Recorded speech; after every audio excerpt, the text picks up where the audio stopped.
ವಿಜಯಪುರದಲ್ಲಿ ಶಾಸಕ ಬಸನಗೌಡ ಪಾಟೀಲ್ ಯತ್ನಾಳ್ ಮತ್ತೊಮ್ಮೆ ಸಾರ್ವಜನಿಕ ವಲಯದಲ್ಲಿ ಸಂಚಲನ ಮೂಡಿಸುವಂತಹ ಹೇಳಿಕೆಗಳನ್ನು ನೀಡಿದ್ದಾರೆ.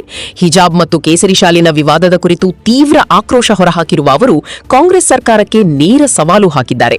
ಜೂನ್ ತಿಂಗಳಲ್ಲಿ ಶಾಲೆಗಳು ಪುನರಾರಂಭಗೊಳ್ಳುತ್ತಿದ್ದಂತೆಯೇ ರಾಜ್ಯದ ಎಲ್ಲಾ ವಿದ್ಯಾರ್ಥಿಗಳಿಗೆ ಕೇಸರಿ ಶಾಲು ವಿತರಣೆ ಮಾಡುವುದಾಗಿ ಯತ್ನಾಳ್ ಘೋಷಿಸಿದ್ದಾರೆ.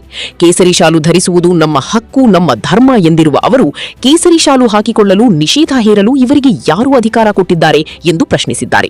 ಅಷ್ಟೇ ಅಲ್ಲದೆ ರಾಜ್ಯದ ಎಲ್ಲಾ ಹಿಂದೂ ಪಾಲಕರು ತಮ್ಮ ಮಕ್ಕಳಿಗೆ ತಿಲಕ ಇಟ್ಟು ಕೇಸರಿ ಶಾಲು ಧರಿಸಿ ಶಾಲೆಗೆ ಕಳುಹಿಸಬೇಕು ಎಂದು ಕರೆ ನೀಡಿದ್ದಾರೆ. ಇದನ್ನು ಸರ್ಕಾರ ಹೇಗೆ ತಡೆಯುತ್ತದೆ ಎಂಬುದನ್ನು ನಾವು ನೋಡುತ್ತೇವೆ ಎಂದು ಯತ್ನಾಳ್ ಗುಡುಗಿದ್ದಾರೆ.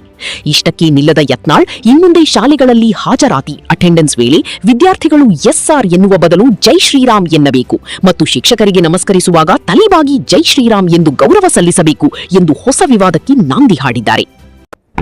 ಕೇಸರಿ ಶಾಲ್ ಹಾಕೊಳ್ಳಕ್ಕೆ ನಿಷೇಧ, ಇವ್ರಿಗೆ ಯಾರು ಅಧಿಕಾರ ಕೊಟ್ಟಾರೆ? ಹಿಜಾಬ್ಗೆ ನಿಮ್ಮ ಅಧಿಕಾರ ಕೊಟ್ಟಿಲ್ಲ ಅಂದ್ಮೇಲೆ ನಾವು ಕೇಸರಿ ಶಾಲೆ ಹಾಕೊಂಡು ನಮ್ಮ ಹಕ್ಕದ, ನಮ್ಮ ಧರ್ಮದ ಹಕ್ಕದ.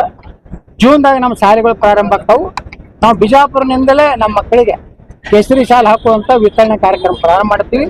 ಇಡೀ ಕರ್ನಾಟಕದ ನಾವು ಹಿಂದೂಗಳಿಗೆ ಕರೆ ಕೊಡ್ತೀನಿ, ನಿಮ್ಮ ಮಕ್ಕಳಿಗೆಲ್ಲ ಕೇಸರಿ ತಿಲಕ ಶಾಲೆ ಹಾಕೊಂಡು ಶಾಲೆಗೆ ಕಳಿಸ್ರಿ. ಎಷ್ಟು ದಿವಸ ಇವ್ರು ಮಾಡ್ತಾರೆ, ಯಾರು ವಿರೋಧ ಮಾಡ್ತಾರೆ, ಹೊರಗೆ ಹಾಕ್ತಾರೋ, ಇವ್ರು ಏನ್ ಮಾಡ್ತಾರೋ ನೋಡ್ತೀವಿ. ನಾವು ತಯಾರಾಗಿದ್ದೀವಿ. ಕೇಸರಿ ಶಾಲೆ ಹಾಕೊಂಡು ನಮ್ಮ ಮಕ್ಕಳಿಗೆ ಹೋಗ್ಲಿಕ್ಕೆ ಹೇಳ್ತೀನಿ.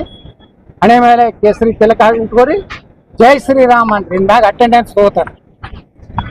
ಮಲ್ಲನಗೌಡ ಪಾಟೀಲ್ ಎಸ್ ಸರ್ ಅನ್ನೋದಿಲ್ಲ, ಜೈ ಶ್ರೀರಾಮ್.